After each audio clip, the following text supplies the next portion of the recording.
शाहजहां का पिताजी का नाम था जहांगीर, जहांगीर का पिताजी का नाम था अकबर, अकबर की पिताजी का नाम था हुमायूं। इस तरह के बहुत ज्यादा ऐसे राम भक्त भी है जिनको ये सारे पीढ़ियों के बारे में हर एक का पिताजी का नाम था। लेकिन अगर उनको पूछा जाए कि राम जी का पिताजी का नाम था, उसका नाम बोल देगा दशरथ। दशरथ का पिताजी का नाम था, वही किसी को पता नहीं, वहीं पर रुक जाते। आने वाले राम का पीढ़ियों का पिताजी का पता ही नहीं इंडियंस को। लेकिन जो हम लोग का ये बाबर, अकबर, हुमायूं, ये सब है, सभी का पिताजी का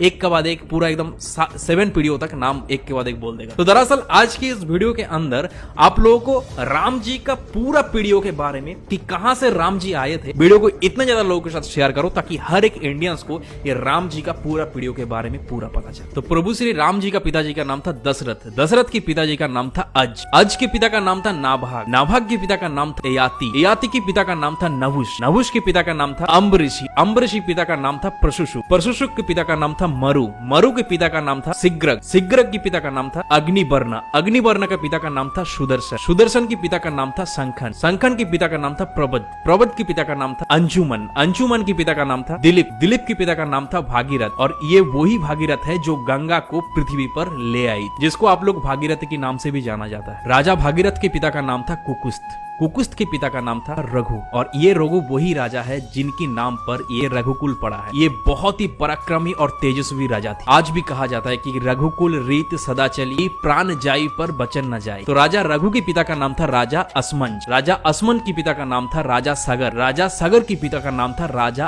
असित, राजा असित के पिता का नाम था राजा भरत, राजा भरत के पिता का नाम था राजा ध्रुवसंधि, राजा ध्रुवसंधि के पिता का नाम था राजा सुसंधि, राजा सुसंधि के पिता का नाम था राजा मानदाता, राजा मानदाता के पिता का नाम था युवनाश, युवनाश के पिता का नाम था दुंदुमार, दुंदुमार के पिता का नाम था त्रिशंगु, राजा त्रिशंगु के पिता का नाम था राजा पृथु, पृथु के पिता का नाम था अनन्य, अनन्य के पिता का नाम था राजा बाण, बाण के पिता का नाम था दिवशान, राजा दिवशान के पिता का नाम था राजा मनु, राजा मनु के पिता का नाम था इक्ष्वाकु, इक्ष्वाकु के पिता का नाम था राजा कुक्षी, राजा कुक्षी के पिता का नाम था राजा बिकुक्षी, राजा बिकुक्षी के पिता का नाम था राजा कश्यप, राजा कश्यप के पिता का नाम था राजा मरीचि, राजा मरीचि के पिता का नाम था स्वयं ब्रह्मा जी। तो इस हिसाब से हमारे श्री राम जी, ब्रह्मा जी की 39 पीढ़ियां है, 39 पीढ़ियां। तो ज्यादा